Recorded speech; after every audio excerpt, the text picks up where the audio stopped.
जिनके बारे में वही आपको बता पाएगा जिसने रियल टाइम में एग्जाम दिया है। तो स्वागत है, आइए। 2-3 साल तक पेपर टफ ही बना रहेगा। सीसैट आज की डेट में बहुत डिसाइडिंग फैक्टर हो चुका है जो आपको मेंस तक नहीं पहुंचने दे रहा है। पहले कैसे क्वेश्चन आते थे, अब कैसे क्वेश्चन आ रहे हैं, और 3 साल पहले हुआ क्या, आते हुए क्वेश्चन क्यों छोड़ने पड़ रहे हैं, तो ये सारे कुछ ऐसे रहस्य हैं कि अभी जो ट्रेंड चल रहा है अगले साल का पेपर स्टैंडर्ड आप एक्सपेक्ट कर सकते हैं यूपीएससी और ही बढ़ा देगा। सबसे पहले तो सीसैट में जो अभी पिछले 3 सालों में चेंज आया है, वही डिस्कशन हो रहा था कि अब जो पेपर का लेवल हो रहा है वो कैट के लेवल का उन्होंने बना दिया है, और वो अगला मतलब 2-3 साल तक पेपर टफ ही बना रहेगा।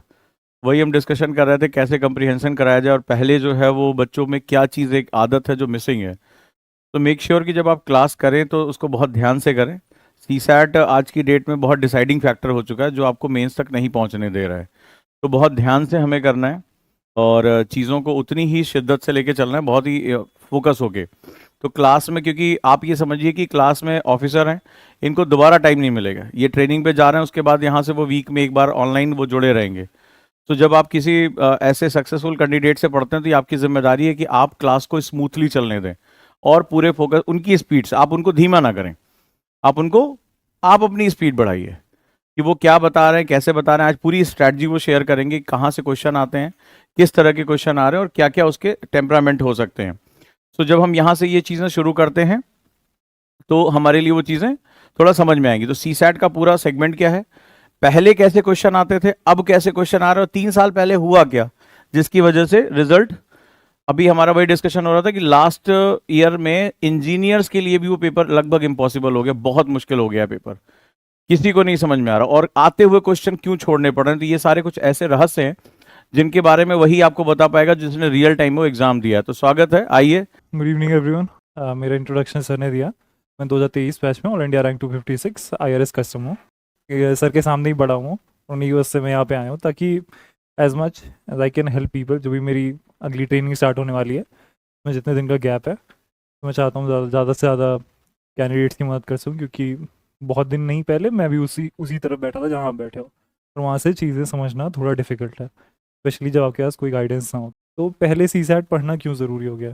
पहले 3 साल पहले तक सीसैट इतना एक अलग से ज़रूरी नहीं होता था कि आप उसको पढ़ें। आप उसे कॉमन सेंस के बेसिस पे, अगर आपका आईक्यू ठीक ठाक है तो आप उसे 10 दिन की प्रैक्टिस में भी आराम से कर लेते थे। मैं भी अलग से नहीं पढ़ता था, मेरा क्योंकि इंजीनियरिंग बैकग्राउंड था तो मैथ थोड़ी ठीक थी, और इंग्लिश ले दे के मैं आराम से 100 क्रॉस कर लेता था। बट आई थिंक ये ट्रेंड चेंज हुआ 2022 से, 23 से, 23, 24, 25 से। सीसैट में ड्रास्टिक चेंज है। जो उनके क्वेश्चन का लेवल था वो काफ़ी एडवांस हुआ, और ये रीज़न रहा है कि जो कट ऑफ 95 98 रहती थी जीएस की, वो कट ऑफ कम होकर 85 पे आ गई। 85 आ गई इस बार भी, 80 to 90 के बीच में ही मोस्ट प्रॉबेबली है। तो अब कट ऑफ 40% to 50% के बीच में रह रही है। उसका एक मेजर कारण है सीसैट में लोगों का ना पास होना। मैं पर्सनली ऐसे लोग को जान रहा हूँ जिनके जीएस में 100 से ऊपर थे, बट वो आधे नंबर एक नंबर से सीसैट में रुक गए, और फिर ऐसे लोगों की वजह से कट ऑफ काफ़ी नीचे आई है। ठीक है, तो अब सीसैट एक डेडिकेटेड, आप उसे छोड़ नहीं सकते, क्योंकि अगर अब ये क्लियर नहीं हुआ तो आप बाकी सब्जेक्ट कितने ही पढ़ लो, कोई मतलब नहीं है कितने आंसर सीखें, क्योंकि ये तो क्वालिफाई करना ही करना है। ठीक है, तो आपको सीसैट बिल्कुल एक डेडिकेटेड सब्जेक्ट की तरह पिक करना होगा, और उसको उतनी ही ध्यान से पढ़ना होगा जितने बाकी सब्जेक्ट्स करते हैं, क्योंकि मेजर पोर्शन में मैंने ये नोटिस किया वो लोग छोड़ देते हैं, फिर वो बाद में कुछ टाइम में कंप्लीट करने की कोशिश करते हैं, जो कि हो नहीं पाता। ठीक है, तो ये आपको अक्टूबर नवंबर से ही, अभी से जैसे जो टाइम चल रहा है, इसमें आपको रोज़ 1 घंटा 1.5 घंटा 2 घंटा देना पड़ेगा। जो टॉपिक्स हैं उस पर अच्छे क्वेश्चंस लगाने पड़ेंगे, तब जाके अगर आप यहाँ पे लगा के जाएंगे, तब आप कहीं जाके स्ट्रेस सिचुएशन में का 50% 40% कर पाएंगे, और वो तब 33% मार्क्स आएंगे। ठीक है, तो अभी से आपको 1.5 से 2 घंटे देने पड़ेंगे, क्योंकि अभी की जो ट्रेंड चल रहा है अगले साल का पेपर स्टैंडर्ड आप एक्सपेक्ट कर सकते हैं यूपीएससी और ही बढ़ा देगा। ठीक है, तो CSAT is very important. It should take around 2 hours of your day from right now. ठीक है, जब तक ये क्वालिफाई नहीं होगा बाकी सब्जेक्ट का कोई इतना खास मतलब रह नहीं जाएगा। ठीक है, तो अब पहले ये देख लेते हैं कि मार्क्स डिस्ट्रीब्यूशन कैसा है। सीसैट में 3 पार्ट हैं। पहला है कॉम्प्रिहेंशन, रीजनिंग और मैथ। ये मैं अभी इस चीज़ पे आऊँगा कि मैथ का कैसे करना है। पहले मैं एक बार मार्क्स डिस्ट्रीब्यूशन देख लेते हैं कि कैसे यूजुअली हो रहा है, और हमें यूजुअली क्या स्ट्रैटेजी रखनी है। जो मैथ्स के 2023 में थे, वो मतलब बेसिकली आप कह सकते हो कि 38 टू 38 to 42 क्वेश्चंस यहाँ से आ रहे हैं। जो कॉम्प्रिहेंशन है वो 25 to 30 जा रहा है, और ये है ये 13 से 15 जा रहा है। अब ऐड होने पे नहीं आएगा क्योंकि ये हर साल वेरी कर रहा है थोड़ा बहुत, बट बेसिक यही है कि 50% यहाँ जा रहा है, 25 to 30 यहाँ जा रहा है, और 13 to 15 यहाँ पे जा रहा है। 50% मैथ जा रहा है, तो math becomes very very important. तो अब इससे पहले मैं आगे जाऊँ, पहले हमें मतलब सी सैट को 80 क्वेश्चन को 80 की तरह नहीं देखना है। हमें हमें ये ध्यान रखना है कि हमें सिर्फ कट ऑफ क्रॉस करनी है, इसके मार्क्स ऐड नहीं होंगे। तो हमें 33 क्रॉस करना है, हमें अराउंड 45 रहना है सेफ होने के लिए। यूपीएससी आंसर चेंज कर देता है, कुछ क्वेश्चन ओएमआर गलत भर गए, कुछ क्वेश्चन आपसे गलत हुए। 80 क्वेश्चन आ रहे हैं, तो अराउंड आपको 27 करने हैं सही, तब जाके मतलब आप सिलेक्ट हो गए, ठीक है। तो अगर आपको 27 करने हैं, तो अगर आप 80 में से, जैसे मैं ये वो रखता था कि 50 के आसपास अटेम्प्ट करता था, अगर मैं मान के चलता था कि 9 क्वेश्चन मेरे गलत हो गए, 9 क्वेश्चन गलत हुए, अगर वो फिर 3 और लेके जाएंगे, 12 गया, और 38 के आसपास फिर भी बन जाता था, ठीक है। तो 30 क्वेश्चन आप ये मान के चलो, 27 से 38 स्टिल काफ़ी ज़्यादा अंतर है, ठीक है। आप 10 क्वेश्चन सरप्लस में हो, तो इस वजह से आप एक अच्छे मार्जिन पे हो। 3-4 क्वेश्चन और भी चेंज हो गए तो उससे भी बहुत ज़्यादा फर्क नहीं पड़ेगा। तो पहली बात तो ये मान के चलना है कि सी सैट 80 में से 80 कोई नहीं कर पाएगा। वो करते हैं भाई जिनका IQ 150 के ऊपर है, क्योंकि IITians बैठ रहे हैं, वो बैठ रहे हैं, तो वो कर रहे हैं। बाकी अगर हमें उससे कोई मतलब नहीं, उसका कोई एक्स्ट्रा मार्क्स नहीं मिलना। हमें 80 है तो हमें ये 50 क्वेश्चन ही टारगेट करने हैं, ठीक है। तो ये सी सैट की सबसे सबसे पहली स्किल जो आपको आनी चाहिए कि आपको क्या नहीं करना है। बहुत से क्वेश्चन होंगे वो आपको आते होंगे, आपने लगाए होंगे, और वो आपको देख के ही समझ में आएगा कि उसमें इतनी कैलकुलेशन है, वो आपका 4 से 5 मिनट लेके जाएगा। तो आते हुए क्वेश्चन को भी आपको छोड़ना पड़ेगा। क्यों? क्योंकि उस क्वेश्चन उतने टाइम में आप 2 क्वेश्चन लगा सकते हो, और एट दी एंड ये मैटर करता है आपके सही कितने हैं, ठीक है। तो पहली चीज़ तो हाँ, ये 80 है, आपको 45 to 50 टारगेट करना है। अब इंडिविजुअल कैपेबिलिटी अलग अलग है, आप में से कोई अच्छा करता होगा तो उससे ऊपर भी जाएगा, और नहीं तो उससे नीचे भी जाएगा, ठीक है। बट आपको ये मान के चलना है कि सेफ 27 सही होने चाहिए, सेफ रहने के लिए 40 आपको करने ही करना है, ठीक है। 50 ये करना है। अब इससे आगे मैं पढ़ाने के उस पर जाऊँ, फिर से ये पहले ये आप देख लो कि जो ये रीजनिंग, ये कॉम्प्रिहेंशन है, अरे मुझे लगता है मैंने उल्टा कर दिया, ये रीजनिंग 13 से 15 है, कॉम्प्रिहेंशन 25 से 30 है, ठीक है। कंफर्म कर लेता हूँ, हाँ कॉम्प्रिहेंशन 25 से 30 है। अब सबसे ज़्यादा फोकस यहाँ, इसका रिटर्न ऑफ इन्वेस्टमेंट सबसे ज़्यादा अच्छा है। अगर आप मैथ में 4 महीने दोगे, और अगर आप इसमें 1 से 1.5 महीने दोगे, 45 दिन भी दोगे, 40-45 दिन भी दोगे, 30 डेज अगर आपने डेडिकेटेड दिए, तो इसके सही होने के चांसेस बहुत ज़्यादा बढ़ जाते हैं। जैसे मैथ कोई एक मतलब एक वो नहीं है, इसके अंदर अभी 10 से 12 चैप्टर्स अलग अलग डिवाइड होंगे, ठीक है। रीजनिंग में भी आप आएंगे तो 7 से 8 डिवाइड होंगे, बट कॉम्प्रिहेंशन के साथ ऐसा नहीं है। कॉम्प्रिहेंशन के अंदर कोई चैप्टर्स नहीं है। अगर आपने कॉम्प्रिहेंशन प्रिपेयर कर लिया एक बार ठीक से, तो वो आपका पूरा कॉम्प्रिहेंशन प्रिपेयर हो गया। अभी मैं इस पे आता हूँ, मैं कितने कितने जाने हैं इस पे। अभी मैं जो जो बोल रहा हूँ मैं सब कंप्लीट कर लूँ, क्योंकि कॉम्प्रिहेंशन में फर्दर डिवीजन नहीं है चैप्टर्स का, तो उसे कंप्लीट करना ज़्यादा आसान हो जाता है, ठीक है। और अगर एक बार कंप्लीट हो गया तो एक बार आपकी स्किल, ये बेसिकली एक स्किल है, जैसे आप तैरना सीख रहे हो या आप साइकिल चलाना सीख रहे हो, एक बार आ जाती है कि कॉम्प्रिहेंशन को किस तरह कैच करना है, उसके ऑप्शंस किस तरह एलिमिनेट करने हैं, तो वो आपको आ जाती है, फिर वो जाती नहीं है, ठीक है। आप थोड़ी बहुत प्रैक्टिस करोगे, बट ये स्किल है, ठीक है, कॉम्प्रिहेंशन को क्रैक करना। तो सबसे ज़्यादा फोकस यहाँ होना चाहिए। क्यों? क्योंकि अगर कितना भी टफ, जैसे इस बार का कॉम्प्रिहेंशन काफ़ी डिफिकल्ट आया था, तो कितना भी टफ आएगा, मान लीजिए 30 आ रहा है, तो आप 26-27 अटेम्प्ट कर ही लोगे, ठीक है। 26-27 अटेम्प्ट करोगे, कितना भी गलत गया, अगर आप प्रैक्टिस करके गए हो, तो 22 तो बन ही गए, ठीक है। 22 आपके 22 बने, मान लीजिए 3-4 गलत हुए, वो आपका नेट दे के चला गया 20, ठीक है। ये मैं आपको एवरेज प्रिपरेशन पे बता रहा हूँ, जो कि 1 महीने की मतलब 1.5-2 महीने की प्रिपरेशन पे पहुंचा जा सकता है। आपको नेट चाहिए 27, 20 आपको सिर्फ कॉम्प्रिहेंशन दे के चला गया। इवन तो इसका नंबर कम है, बट 27 में से 20 आपको ये दे के चला गया। अब जो बचते हैं 7, ये आपको मैथ से निकालने हैं और कॉम्प्रिहेंशन से निकालना है, ठीक है। तो इवन दो इसका परसेंटेज इससे कम है, बट इसकी रिटर्न ऑफ इन्वेस्टमेंट सबसे ज़्यादा है, ठीक है। तो सबसे ज़्यादा फोकस इस पे करेंगे, इस पे कॉम्प्रिहेंशन पे सबसे ज़्यादा फोकस कॉम्प्रिहेंशन पे, ये पहले से आपकी स्ट्रैटेजी होनी चाहिए, ठीक है। अब ये कॉम्प्रिहेंशन मैं नहीं ले रहा हूँ, मैं मैथ और रीजनिंग ले रहा हूँ। तो ये मैं आपको ओवरऑल सी सैट का ट्रेंड बता रहा हूँ कि अभी क्या चल रहा है, ठीक है। और अभी का ट्रेंड ये रीजनिंग का स्टैंडर्ड बढ़ रहा है, तो इसमें आपको डेडिकेटेड प्रिपरेशन चाहिए होगी मैथ और बेसिक न्यूमरेसी पे कि इसका ट्रेंड क्या चल रहा है। सीसैट नाम सुनते ही हमें डराता है, कहीं यही तो हमें प्रीलिम्स में बाहर तो नहीं कर देगा। दोस्तों अब आ गया इसका सॉल्यूशन। क्या हो अगर आपको एक सिलेक्टेड कैंडिडेट पढ़ाए, साथ ही साथ वो जिसने कैट में बहुत अच्छी परसेंटाइल उठाई हो, जिसको पता हो 15 सेकंड में क्वेश्चन कैसे सॉल्व करते हैं, कैसे ट्रिक्स को निकालते हैं, कैसे समझते हैं क्वेश्चंस को। तो दोस्तों आपके साथ लेकर आ रहा हूं मैं एक IRS विवेक सिंह के माध्यम से सीसैट की क्लासेस। 10,000 रुपए की क्लासेस आपको इस फेस्टिवल सीजन में मिल रही है मात्र 5,000 रुपए में। इनके साथ जानिए, सीखिए और सबसे बड़ा फायदा है प्रेशर कैसे उन्होंने डील किया आप भी सीख सकते हैं, टाइम कैसे मैनेज करना है आप भी सीख सकते हैं, साथ ही साथ और ढेर सारे प्रश्नों का जवाब भी वो आपको यहां पर देते रहेंगे। तो सीसैट अब आपका बहुत आसान होने जा रहा है, एक सिलेक्टेड कैंडिडेट के माध्यम से पढ़ने का जबरदस्त मौका। सिलेबस में चैप्टर्स कौन कौन से हैं, उनका ट्रेंड में किससे कितने क्वेश्चन आ रहे हैं और किस चैप्टर से रिटर्न ऑफ इन्वेस्टमेंट सबसे अच्छा है, तो मैं ये सारी चीज़ें नोट कर रहा हूँ। First thing is number system. सबसे ज़्यादा क्वेश्चन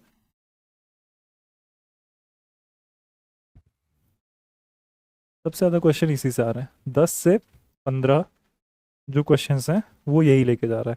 तो अगर आप मैथ में भी प्रिपेयर कर रहे हो तो सबसे ज़्यादा आपका फोकस यही होना चाहिए। मतलब 50% अगर मैथ आ रही है तो उसका ऑलमोस्ट 25% ही अकेले लेके जा रहा है। Second is permutation and combination.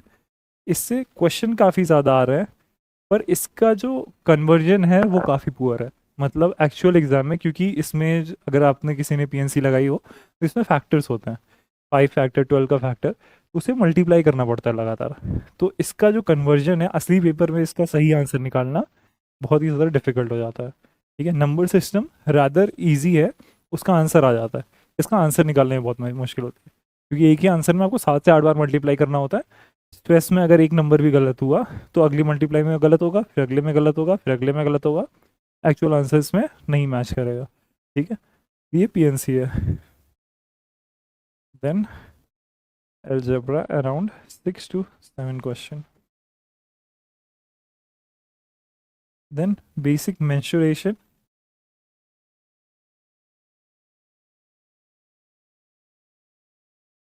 around 2 to 4 question.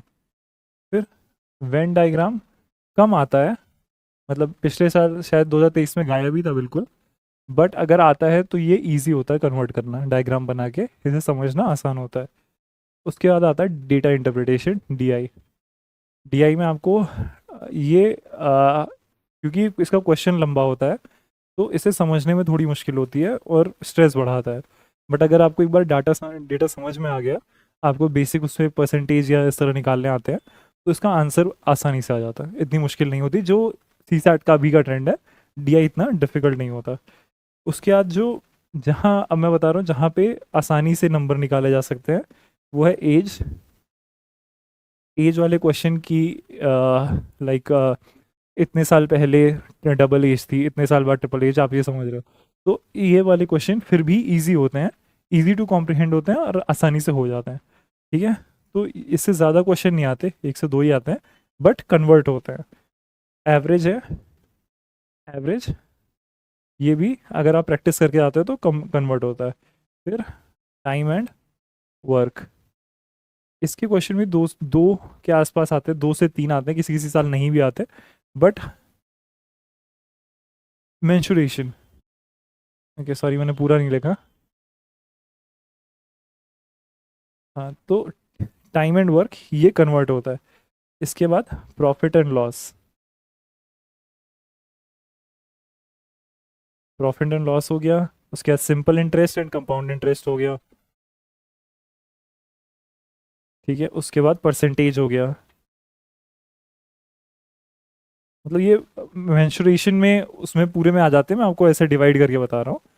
Percentage हो गया, उसके बाद ये उसके बाद स्पीड, ये स्पीड हो गया, स्पीड एंड डिस्टेंस वाले क्वेश्चन हो गए, ये हो गया। इसमें भी कई तरह के हैं, बोर्ड के क्वेश्चन है ये जो है, ये वाला जो पार्ट है ये सबसे ज़्यादा स्कोरिंग पार्ट है क्योंकि इसके अगर आपको कॉन्सेप्ट एक बार समझ में आ गए तो इसकी कैलकुलेशन उतनी डिफिकल्ट नहीं होती।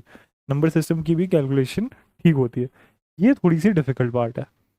तो पहली बात तो जो मैथ में मैंने आपको बताया कि 35 से 40 क्वेश्चन आ रहा है, उसमें से आपको 6 से 7 चाहिए, तो आप मान के चलो, मतलब सेफ रहने के लिए आप 35 मान के चलो। तो इस 40 में से मैथ की सबसे अच्छी बात यह है कि जिसका आंसर आ गया ना वो गलत नहीं होता, क्योंकि आपने आंसर लगाया, अंतिम में आपका आंसर निकल के आ गया, तो गुड टू फेयर चांस जो आपने लगाया वो सही होगा। तो आपको उस 40 में से 15 टारगेट करने हैं, 25 नहीं छूने हैं। 25 की या तो कैलकुलेशन बहुत ज़्यादा बड़ी होगी या आंसर नहीं निकलेगा, तो और वो गिवन आर में निकालना मुश्किल है। तो आपकी पूरी कोशिश रहेगी कि उस 40 में से 15 के आसपास को छेड़ा जाए और जो उठाया जाए वो अपने आंसर तक पहुंच जाए। अगर 15 में से आप मान के चलो कि 40 में से 15 डुएबल होते हैं, मैथ नो डाउट डिफिकल्ट होती है, बट 40 में से 15 तो डुएबल होंगे अगर आप पढ़ के जाओगे तो, या प्रैक्टिस करके जाओगे तो।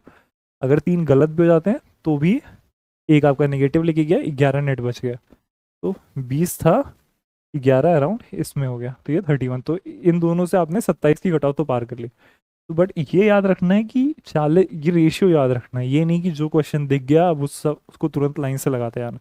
कॉम्प्रिहेंशन आपको सारे के सारे करने हैं, ठीक है, कॉम्प्रिहेंशन आपको नहीं छोड़ना। कॉम्प्रिहेंशन में अगर आपको थोड़ा डाउट भी है 50-50%, तो भी आप उसमें टिक मारो, कोई दिक्कत नहीं है। वो गलत होगा, वो नेट अच्छा प्रॉफिट दे के जाएगा, बट कॉम्प्रिहेंशन की स्ट्रैटेजी है कि आप प्रैक्टिस करके जाओ, और उसके बाद अगर आप वहाँ पे श्योर भी नहीं हो तो आप best of the ability, best of the guess पे आप उस पर टिक मारोगे। ये कुछ सही होंगे, कुछ गलत होंगे, बट नेट में आपको अच्छा रिजल्ट देके जाएगा।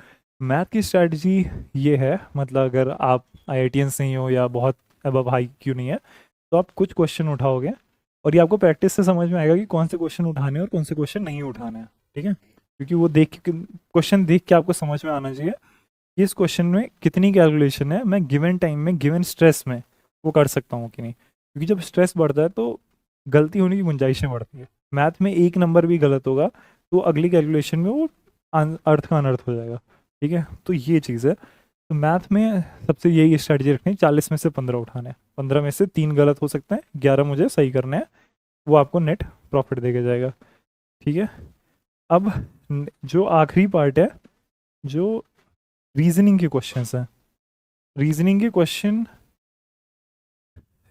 क्वेश्चन मतलब मैंने ट्रेंड में क्या था, 17 से 18 क्वेश्चन के आसपास बताया था ना मैंने, हाँ, मतलब 13 से 15 के आसपास बनता है। बट रीजनिंग के क्वेश्चन कंपेरेटिवली इनका स्टैंडर्ड कम होता है। इसे करना, इसे सीखना भी आसान होता है, और असली पेपर में क्योंकि इसमें बहुत ज़्यादा कैलकुलेशन नहीं होती, इसे कन्वर्ट करना भी आसान होता है। बट अगेन पहले बहुत ही आसान होता था, डायरेक्शन वाले क्वेश्चन आ गए, या इस तरह के क्वेश्चन, क्लॉक के क्वेश्चन आ गए, मिरर इमेज के क्वेश्चन आ गए, सीक्वेंस के क्वेश्चन आ गए, तो वो ज़्यादा आसान होता था। अब इनका भी स्टैंडर्ड धीरे धीरे बढ़ रहा है। बट इनमें रीजनिंग की प्रॉब्लम ये है कि इसमें चैप्टर्स काफ़ी ज़्यादा हैं। जैसे मैथ में चैप्टर ज़्यादा है, पर हर चैप्टर से आ रहा है, तो समझ में आता है कि ठीक है, मैं नंबर सिस्टम पे क्यों मेहनत कर रहा हूँ, क्योंकि उससे 10 क्वेश्चन आ रहे हैं। रीजनिंग में क्या, चैप्टर ज़्यादा है बट उससे क्वेश्चन कम है, ठीक है। तो हर चैप्टर पे ये ध्यान देना कि क्योंकि ज़रूरी नहीं है हर साल उस चैप्टर से क्वेश्चन है। अराउंड मान के जैसे 10-12 चैप्टर है, टोटल 15 क्वेश्चन आ रहे हैं, किसी से 2 आ गए, किसी से कुछ भी नहीं आया। तो ये दिक्कत है कि जो कॉस्ट बेनिफिट है वो पुअर है, बट क्योंकि जो स्टैंडर्ड क्वेश्चंस का नीचे है और कन्वर्टेबिलिटी अच्छी है, तो ये भी आपको, अगर 15 क्वेश्चन आ रहे हैं तो आप एवरेज प्रिपरेशन के साथ 10 अटैम्प्ट कर ले जाओगे, और अगर 2 आप गलत भी करते हो तो भी 6 से 7 आपको दे गया, ठीक है। तो 20-11, अगर 8 से 9 ये मान लेते हैं, तो अराउंड 40 क्वेश्चन के आसपास आपका ये नेट बैठ जाएगा। मतलब थोड़ा बहुत ऊपर नीचे आप करेंगे तो अराउंड 40 के आसपास, ये 50% हो गया। अगर आप इतना कर ले रहे हैं तो आप कट ऑफ से काफ़ी सेफ पे हैं। फिर अगर वो MR भी कुछ गलत फिल हो गई, उसके आंसर चेंज हो गए, तो भी आपको इतना फ़र्क नहीं पड़ेगा, ठीक है। तो ये बेसिक स्ट्रैटेजी आपको CSAT उठाने से पहले समझनी होगी कि आपको किस चीज़ पे कितना फोकस करना है, और किस चीज़ को किस सेक्शन को लेके क्या एटीट्यूड रखना है। ऐसा नहीं कि मुझे सारे मैथ में सबके सब सॉल्व करने हैं, सारे चैप्टर्स पढ़ने हैं, ऐसा नहीं, क्योंकि फिर तो ख़त्म ही नहीं होगा। फिर अगर आप इतना करने जाओगे तो ये पूरी बैंक की प्रिपरेशन हो जाएगी। जो अभी क्वेश्चन का स्टैंडर्ड आ रहा है वो ऑलमोस्ट बैंक के लेवल का आ रहा है। जो लोग बैंक की प्रिपरेशन करते हैं वो अच्छा कर रहे हैं इसमें। तो इसके मार्क्स ऐड नहीं होते हैं, तो हमें बस कट ऑफ क्रॉस करनी है, हमें उसी एटीट्यूड से चलना है कि 27 के उसको कैसे क्रॉस किया जाए और कैसे रखा जाए ताकि हम सेफ रहें इसमें, ठीक है। तो कॉम्प्रिहेंशन पूरे करने हैं, मैथ 15 पिक करनी है और रीजनिंग अराउंड 60-70% पिक करनी है, ठीक है। मैं रीजनिंग के कुछ चैप्टर्स हैं, अब क्योंकि ये बहुत नंबर बहुत ज़्यादा है तो मैं पूरे तो नहीं लिख रहा हूँ, बट जिससे सबसे ज़्यादा नंबर क्वेश्चन आते हैं एक होता है सीरीज एंड प्रोग्रेशन। इसमें किसी ने सॉल्व किया इस तरह के क्वेश्चन कि एक सीरीज दी होगी, उसमें कुछ टर्म्स मिसिंग होंगे, इस तरह के क्वेश्चन हमने सॉल्व किए हैं, तो उसमें कुछ टर्म्स मिसिंग होंगे, फिर आपको देखना पड़ेगा कि बचे हुए नंबर से कि उनका पैटर्न क्या है और फिर उसको प्रेडिक्ट करना होगा। इसमें ये थोड़ा डिफिकल्ट तो है, बट इसमें अच्छी बात ये है कि बेसिकली 8 से 10 तरह के पैटर्न ही हैं, ठीक है। मतलब अगर कोई बनाने पे आ जाए तो ये बहुत ही मुश्किल बन सकता है, बट जो इसकी जो बेसिक टू मीडियम लेवल है उसमें 8 से 10 तरह के पैटर्न ही है। तो अगर आपने वो 8-10 तरह 12 तरह के पैटर्न सॉल्व कर लिए तो बहुत अच्छा चांस है कि इसमें से जो 3-4 क्वेश्चन आते हैं उसमें से 1 या 2 दो आराम से हिट हो जाता है, 2 वैसे भी हिट हो जाता है, ठीक है। तो ये आपको अच्छे नंबर देके जाता है। और 23 में से 4 क्वेश्चन आए थे, 4-3 ये कांस्टेंट बना रहता है। तो अगर रीजनिंग में सबसे ज़्यादा ध्यान किसी भी देना है तो इस पे है और इसके अच्छे क्वेश्चन लगाने हैं। दूसरा दूसरा एक डायरेक्शन है, इस बार इससे क्वेश्चन नहीं आया, बट ये one of the easiest part है कि नॉर्थ में गया वो साउथ में गया, आपको ऐसे एक नॉर्थ साउथ ईस्ट वेस्ट बनाना है, फिर नॉर्थ में 5 किलोमीटर गया, फिर यहाँ गया, फिर यहाँ गया, ऐसे ऐसे करके आपको फाइनली उसकी पोजीशन बतानी होती है, मोस्टली यही होता है। तो ये one of the easiest part है, क्वेश्चन कम आते हैं, बट अगर आ गया और आपने 1-2 क्वेश्चन 5-10 क्वेश्चन भी इसके लगा के गए हो, बेसिक कॉन्सेप्ट भी समझ के गए, तो ये क्वेश्चन गलत नहीं होता है, ठीक है। उसके बाद फिर उसके बाद आता है क्लॉक्स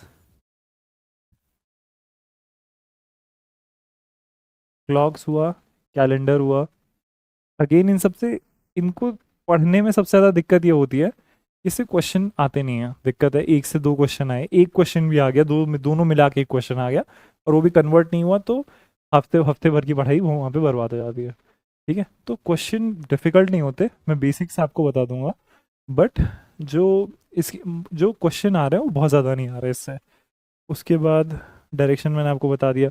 ब्लड रिलेशन के क्वेश्चन इस बार भी आए थे, 2 क्वेश्चन आए थे, और ये भी मैं कहूँगा कि इससे ज़्यादा डायरेक्शन से ज़्यादा डिफ़िकल्ट है, बट आंसर निकल आता है कि ये इसकी बहन है, ये इसके फादर है, ये वाइफ है, ये इसके फादर है, फिर एंड में आपको इसका रिलेशन बताना होता है। इसके क्वेश्चन का टिपिकल स्टैंडर्ड यही है।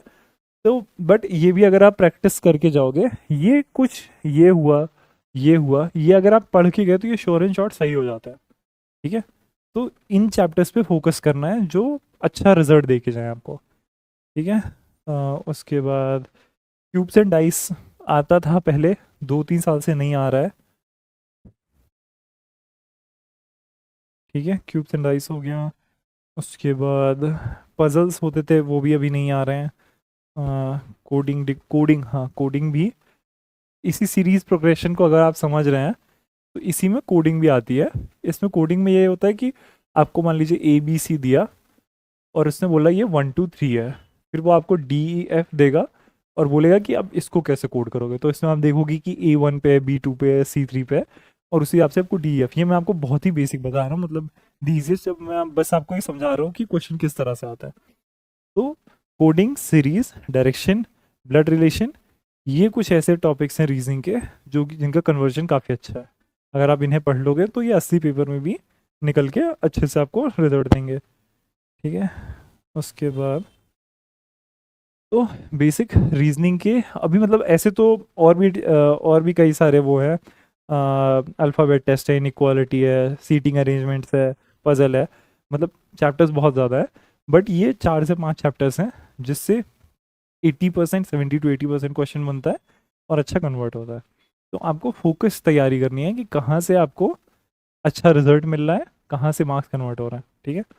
तो अभी तक आपको बेसिक स्ट्रैटेजी समझ में आई कि CSAT की बेसिक कितने 80 क्वेश्चन आते हैं 27 आपको पार करने के लिए चाहिए, 40 आपको सेफ रहने के लिए चाहिए। उस 40 में आपको 20 निकालने हैं, 20 से 25 आपको निकालने हैं रीजनिंग उससे कॉम्प्रिहेंशन से, 20 से 22 निकालने हैं, ठीक है। 10 से 12 क्वेश्चन के आसपास आपको मैथ से निकालना है, और 7 से 8 आपको रीजनिंग से निकालना है, ठीक है। अभी तक जो बेसिक अंडरस्टैंडिंग CSAT है वो समझ में आ रही है, ठीक है। अभी तक के पार्ट में अगर किसी को जो डाउट है वो आप अभी पूछ लो, अभी थोड़ी देर मतलब मैं अगले उस पे जाऊँ उससे पहले अगर आपको अभी तक जो भी डाउट हो आप पूछ लो सर। किसी ने क्वेश्चन पूछा था बीच में, अब आपने पूछा था, हाँ क्या पूछा था आपने?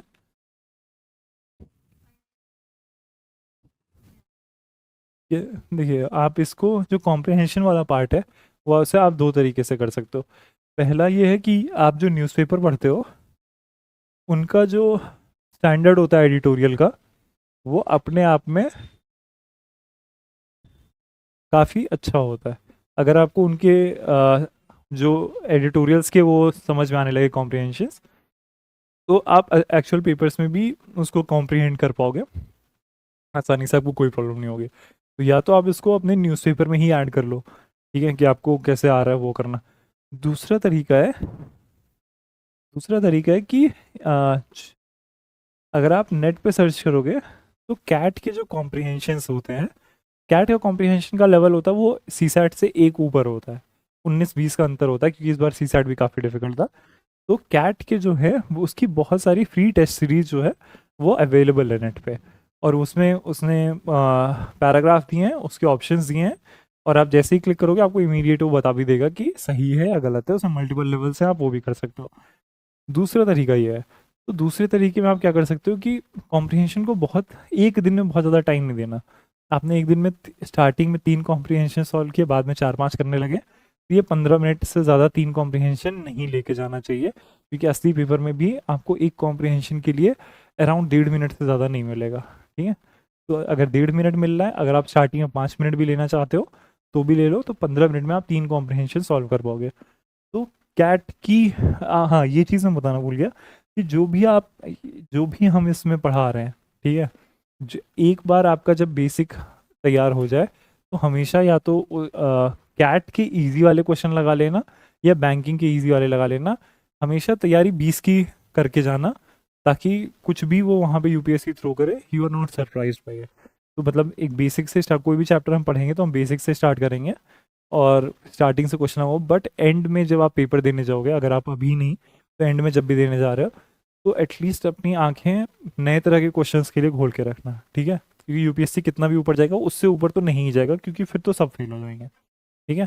तो उस तरह के क्वेश्चन के लिए तैयारी करके जाना। तो कैट काफ़ी अच्छा रेफरेंस है, इसकी बहुत सारी जो फ्री टेस्ट सीरीज़ हैं वो मार्केट में मतलब वो ऑनलाइन अवेलेबल है, तो वो आप आसानी से देख सकते हो, ठीक है। तो अभी आप ये कॉम्प्रिहेंशन के लिए अगर इसकी क्लास लेनी होगी सर लेंगे, या अगर थोड़े बहुत टिप्स एंड ट्रिक्स मैं बता सकता हूँ, बट आप ये सोने के पहले का काम कर सकते हो कि हाँ 3 पैराग्राफ देख लिए, 3 पैराग्राफ में आपने वहाँ पे लगा लिया। स्टार्टिंग में बहुत गलत होंगे, बट आप मान के चलो 15 से 20 दिन में आपको एक अंडरस्टैंडिंग डेवलप होने लगेगी कि किस तरह के कैसे टिक लगाता है, ठीक है। जैसे गद्यांश और ये हम लोगों ने स्कूल में भी किया है, बट उसमें अंतर ये होता था कि जब जो स्कूल या उस टाइम में होते थे उसमें आंसर उस पैराग्राफ में ही होता था, तो आपको बस ढूंढना होता था और आपको वो आंसर लिखना होता था या टिक लगाना होता था। अब जब उसका स्टैंडर्ड बढ़ेगा तो प्रॉब्लम ये होगी कि बहुत सारे, I am not saying all, but बहुत सारे कॉम्प्रिहेंशन ऐसे होंगे जिसमें उसका आंसर उसमें नहीं है, ठीक है। आपको उस कॉम्प्रिहेंशन से एक अंडरस्टैंडिंग डेवलप होगी, उस अंडरस्टैंडिंग के बेसिस पे ऑप्शंस को टिक करना है।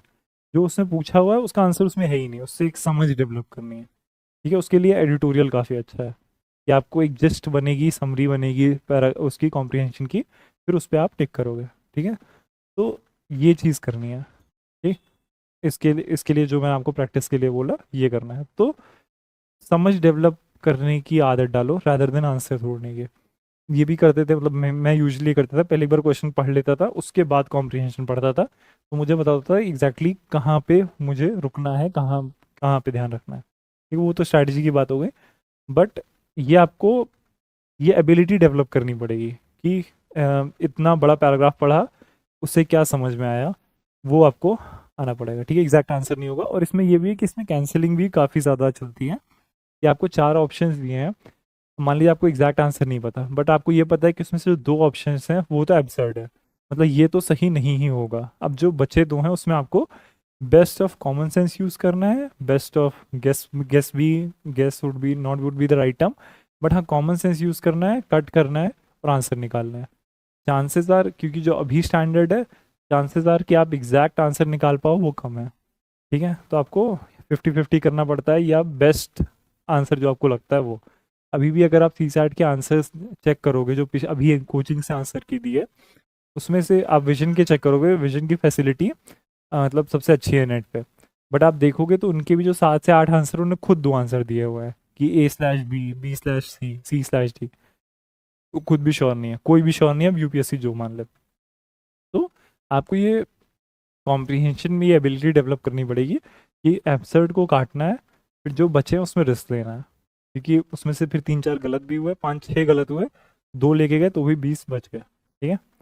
तो ये कॉम्प्रीहेंशन की आपको स्ट्रैटेजी रखनी है, तो आप न्यूज़पेपर से कर लो या फिर आपको नेट पे भी मिल जाएगा ये, ठीक है। आज आप लोग देख के आओगे कि नेट पे क्या क्या रिसोर्सेज अवेलेबल हैं, ठीक है।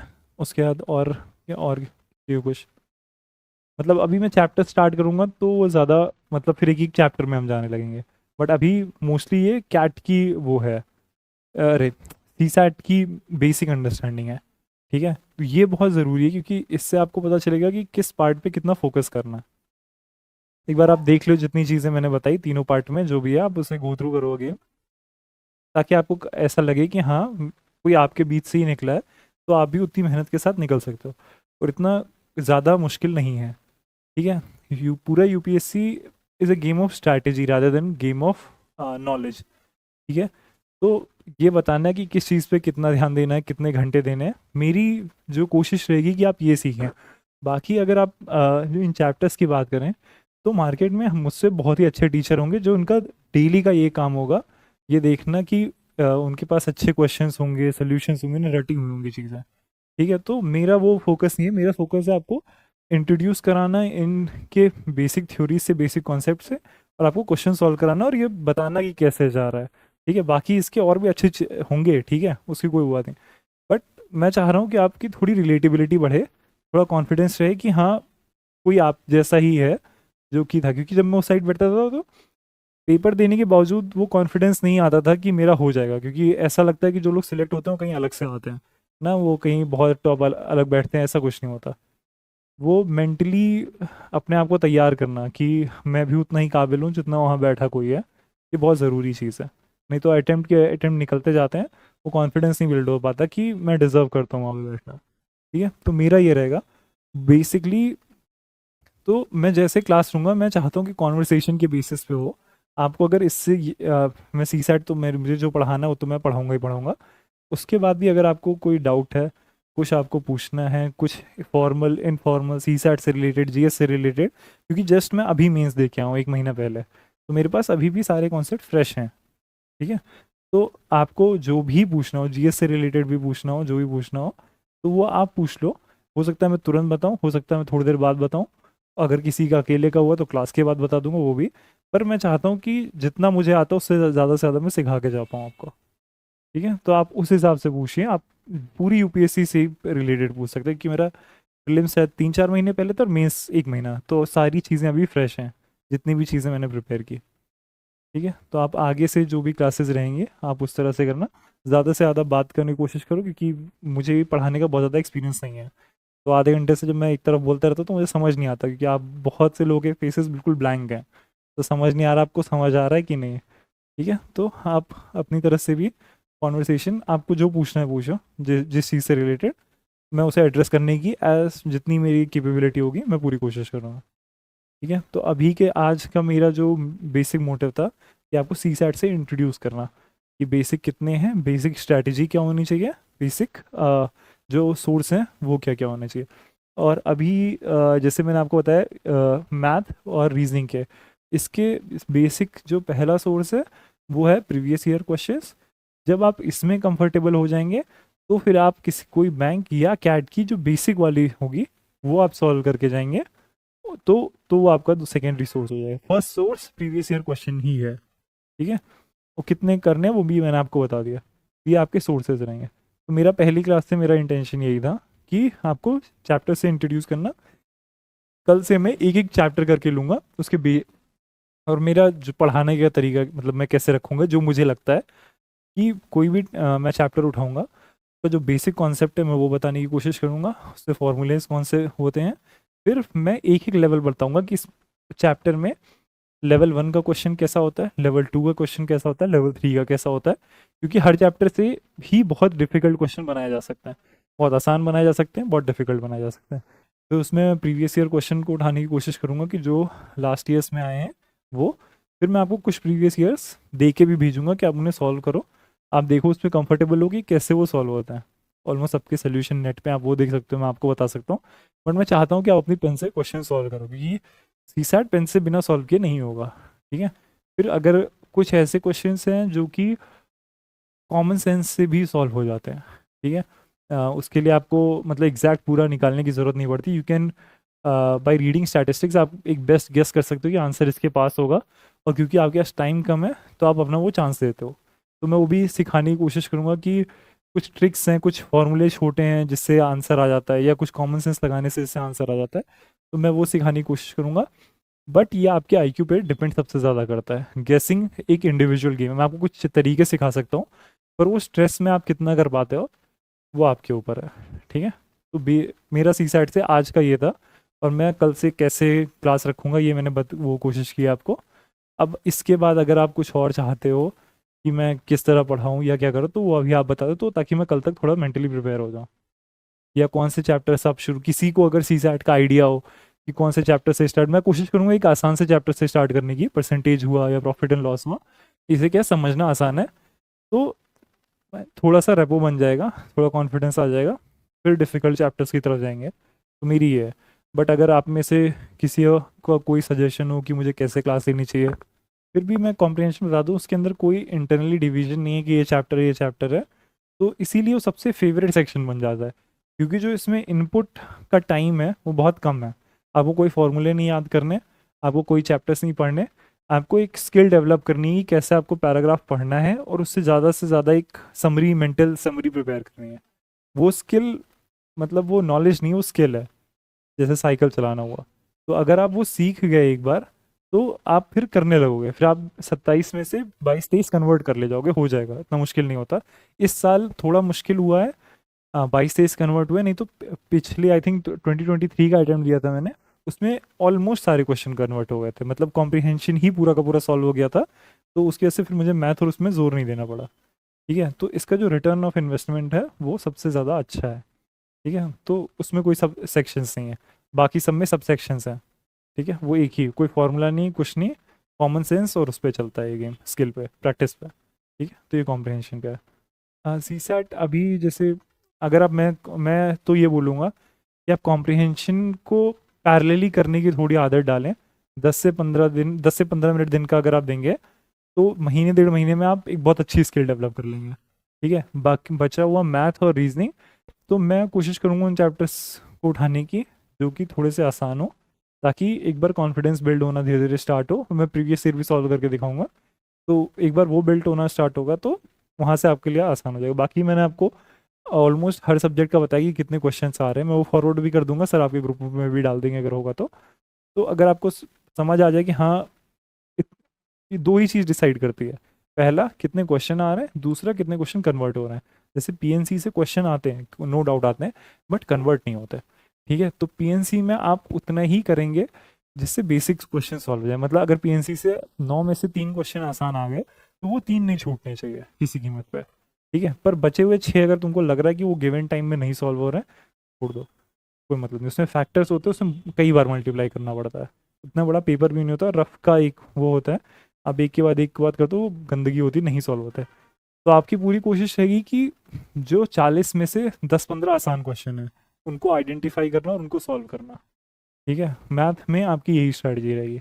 जो बड़े दिख रहे हैं, जिनमें कैलकुलेशन ज़्यादा है, जिसमें आप श्योर नहीं हो, उसको छेड़ना नहीं है। ये भी आप प्रैक्टिस से ही सीखोगे कि कौन से क्वेश्चन को हाथ नहीं लगाना है। ठीक है, तो स्ट्रेस में ये सी सेट में ये बड़ा गेम है कि क्या क्वेश्चन नहीं करना। अगर आपने गलत क्वेश्चन छेड़ दिया, वो आपके 5 से 6 मिनट लेके गया, आंसर निकला नहीं निकला, अब वो बचे हुए का स्ट्रेस बढ़ा दिया उसने पूरे टाइम के लिए। और मैथ स्ट्रेस में सॉल्व नहीं होती, बहुत ज़्यादा दिक्कत होती है आंसर निकालने में, कैलकुलेशन करने में। एक भी प्लस माइनस गलत हुआ, ख़त्म, आंसर नहीं आया। तो ये आपकी स्ट्रैटेजी ये रहेगी, ठीक है। मैथ और रीजनिंग बहुत ही ज़्यादा आईक्यू बेस्ड चीज़ है। बहुत लोग उसको जल्दी ग्रास्प करते हैं, बहुत लोग उसको देर में ग्रास्प करते हैं। पर अगर आपका नहीं हो रहा है तो आप मान के चलिए कि आप अक्टूबर से लेके प्रीलिम्स तक आपको दिन के 1 से 1.5 घंटे देने ही देने हैं। एक चैप्टर को पढ़ना है, उसके फॉर्मूलेज देखने हैं, वो याद होना चाहिए, उसके बाद फिर उसके क्वेश्चन सॉल्व करने हैं। जब आप अच्छे खासे क्वेश्चन कमरे में बैठ के सॉल्व करना और पेपर में सॉल्व करना बहुत अंतर है। वहाँ आता हुआ क्वेश्चन भी गलत होगा, ठीक है। तो जब आप यहाँ लगातार मेहनत करके जाओगे, मैं ये अज्यूम कर रहा हूँ कि आपकी मैथ उतनी अगर स्ट्रांग नहीं है तो, क्योंकि जिसकी स्ट्रांग है वो 1-1.5 महीने में भी उठा लेता है, ठीक है। मतलब अब क्योंकि अगर जैसे मेरा इंजीनियरिंग बैकग्राउंड था तो मुझे कभी सी सैट के लिए अलग से पढ़ाई नहीं करनी पड़ी, ठीक है। वो उसी में मैं कर लेता था, जो कॉमन सेंस हो जाता था, या उससे 40 में से 15 तो निकाल देता था मैं। तो अभी तक तो मेरा काम इससे चल गया था। अब इस अटेम्प्ट से नहीं चला, लास्ट अटेम्प्ट में, इस अटेम्प्ट में मैं पढ़ के गया था, सिलेक्शन वाले में नहीं पढ़ के गया था, बट इस वाले में पढ़ के गया था, क्योंकि सिलेक्शन वाला ही वो ईयर था इसमें ट्रेंड चेंज हुआ सी सैट का, 2023, ठीक है। तो इस बार पढ़ के गया था, नहीं तो यूजुअली नहीं जाता था। रीजनिंग भी आपको, मतलब अगर मैथ और रीजनिंग में मिला के बता रहा हूँ कि आपको देनी पड़ेगी, वो आपको मतलब एक के बाद एक चलाना पड़ेगा। मैथ चलाएंगे आप 4 महीने, फिर 2 महीना रीजनिंग चलाएंगे, या इस तरह। तो इस तरह से आपको चलाना पड़ेगा, ठीक है। तो आपको, आप ये मान के चलिए कि आपको दिन के 2 घंटे सी सैट को देने ही देने हैं। जो आपने 10th में मैथ पढ़ी ना, उसका स्टैंडर्ड, मतलब अगर आप कॉन्सेप्ट वाइज देखें तो वो ज़्यादा डिफिकल्ट है। ये आप मान के चलिए 7th 8th क्लास से ऊपर की मैथ नहीं है। कॉन्सेप्ट 7th 8th क्लास तक ही ये सारे आपको इंट्रोड्यूस हो गए हैं। इट जस्ट उनको क्वेश्चन को बनाने का तरीका डिफिकल्ट हुआ है, ठीक है। उसी कॉन्सेप्ट को उठा के और डिफिकल्ट क्वेश्चन बनाया गया है, और कॉम्प्लेक्स, ठीक है। कोई कॉन्सेप्ट बहुत ज़्यादा टिपिकल नहीं है। अभी मैं कल आपको बताऊंगा, कॉन्सेप्ट पढ़ाने मुझे 5 मिनट भी नहीं लगेगा, परसेंटेज ये ख़त्म हो जाएगा। बट अब उसको अप्लाई कैसे करना है क्वेश्चंस में, वो मेजर प्रॉब्लम होगी, ठीक है। तो आप ये मत सोचिए कि आपने 10th से छोड़ दिया है तो कुछ, हाँ, क्योंकि आप मैथ में अगर लाइक आपने काफ़ी टाइम से नहीं किया है तो आपको थोड़ा टाइम लगेगा उससे कंफर्टेबल होने में। पर ऐसा कोई बहुत डिफ़िकल्ट नहीं है, ठीक है। ऐसा कुछ भी इसमें नहीं है। 10th में इफ़ आई रिमेंबर करेक्टली तो ट्रिग्नोमेट्री और ये सारी चीज़ें भी इंट्रोड्यूस हो जाती हैं, तो दूर दूर तक नहीं है इसमें, ठीक है। इसमें कॉन्सेप्ट बेसिक अरिथमेटिक ही है जो कि 6th 7th 8th में थी, ठीक है। उसी को स्टैंडर्ड बढ़ाना है बस। जो आपने उस वक्त सॉल्व किया था उसका स्टैंडर्ड बढ़ाना है। उस टाइम से अभी तक आपका दिमाग भी तो ग्रो हुआ है। तब आप कितनी एज रही होगी, 15-16 रही होगी, 14-15, और यूजुअली 8 तक होती है। उसके बाद तो बस आपको यही करना है कि बेसिक कॉन्सेप्ट को थोड़ा अच्छे से पढ़ना है ताकि डिफ़िकल्ट क्वेश्चन को सॉल्व कर सकें। बाकी इतना मुश्किल कॉन्सेप्ट नहीं है, कॉन्सेप्ट पढ़ाने में बहुत टाइम नहीं लगेगा, ठीक है। तो आप उसकी चिंता नहीं करें। कोई एक ह्यूमैनिटीज़ का भी क्वेश्चन था शायद ऑनलाइन, तो उसका भी बस यही है कि जैसे जैसे मतलब आपको बेसिक पढ़ाया जाए वैसे ही करें, और 4 महीने का टाइम दें कम से कम। क्योंकि अब मतलब वो टाइम गया जब आप थोड़ा रिस्क ले सकते थे सी सैट के साथ, अब आप नहीं ले सकते। अब आपको सी सैट को एक अलग जीएस की तरह ही प्रिपेयर करना पड़ेगा, क्योंकि नहीं किया, कट ऑफ नहीं क्लियर हुई, जीएस में आपके कितने भी नंबर आए, आप मेंस नहीं लिखोगे, ठीक है। तो ये आपको सीरियसली लेना पड़ेगा। जैसे मतलब आप अभी नए नए इंटर हो रहे हो, अभी आप लोग मोस्टली फ्रेशर्स हो, तो आपके दिमाग में तो नहीं है। बट जो लोग 5 साल पहले प्रिपेयर कर रहे थे या मेरे साथ से प्रिपेयर कर रहे थे, उन लोग का बहुत ही कैजुअल एटीट्यूड रहा है सी सैट को लेके। क्योंकि अभी तो आप लोग रिसेंट में सुनते आ रहे हो सी सैट डिफिकल्ट है, तो आप लोग फिर भी सीरियस हो। तो मोस्टली लोग पढ़ते भी नहीं थे, वो वहीं जाके सी सैट देखते थे। और फिर वो जब ट्रेंड चेंज हुआ तो एक साथ बहुत लोग गए। मैं ऐसे लोग को भी पर्सनली जान रहा हूँ जिनका जीएस में 110 नंबर के आसपास था, बट सी सैट की कट ऑफ या तो आधे नंबर से रह गई या 1 नंबर से रह गई, और उन्होंने मेंस नहीं लिख पाया। वो कई ऐसे लोग हैं जो सिलेक्ट हो चुके हैं पहले, बट उनका अगली बार सी सैट नहीं क्लियर हुआ। अभी इस साल मेरे बैच से सिलेक्टेड लोग हैं जिनका सी सैट नहीं क्लियर हुआ, ठीक है। तो मतलब गिवन आप लोग सीरियस लग रहे हो सी सैट को लेके, तो अगर आप ये सीरियस एटीट्यूड भी बना के रखोगे ना सी सैट को लेके, थोड़ा थोड़ा ही पढ़ोगे तो हो जाएगा, इतना मुश्किल नहीं है। बस स्ट्रैटेजी रखना, ये मत करना कि 80 दीवार है तो सर मारना, 80 क्वेश्चन है तो 80 के 80 सॉल्व करना, ये एटीट्यूड नहीं रखना है। 40 सही करने हैं, 52 के आसपास अटेम्प्ट करने हैं, और ये 9 गलत होंगे, 3 और वो लेके जाएंगे, 40 सही होगा, मैं 50% पे रहूँगा, 33 से बहुत होगा, ठीक है। तो ये स्ट्रैटेजी लेके चलनी है। 52 क्वेश्चन करने का मतलब आपको अराउंड 28 क्वेश्चन छोड़ने का मौका मिल रहा है, जिसमें आप तो वो 28 आपको कॉम्प्रिहेंशन से छोड़ने ही नहीं है, क्योंकि वो तो आपको पूरे अटेम्प्ट करने हैं, ठीक, ऑलमोस्ट पूरे अटेम्प्ट करने हैं। कोई इक्का दुक्का आ गया जिसमें बिल्कुल ही आइडिया नहीं लग रहा तो शायद जो बचे हुए क्वेश्चन छोड़ने हैं वो आपको मैथ्स से छोड़ने हैं और उसके बाद रीजनिंग से छोड़ना है, ठीक है। तो हो जाएगा, इतना मुश्किल काम नहीं है। जस्ट आपको मेंटल, ये जो मैंने आज बताया है ये चैप्टर से भी ज़्यादा ज़रूरी है, क्योंकि मैं आपको एक एक चैप्टर पढ़ा देता, अगर आप कर नहीं लगते फिर भी मैं आपको पेपर देता और वो नहीं सॉल्व होता, क्योंकि वो इंडिविजुअल नहीं आता। तो आपको ये पता चलना चाहिए कि पेपर खोलने से पहले कि कितना टाइम देना है, किसको किस पे ध्यान देना है, किसको छोड़ के आगे बढ़ना है।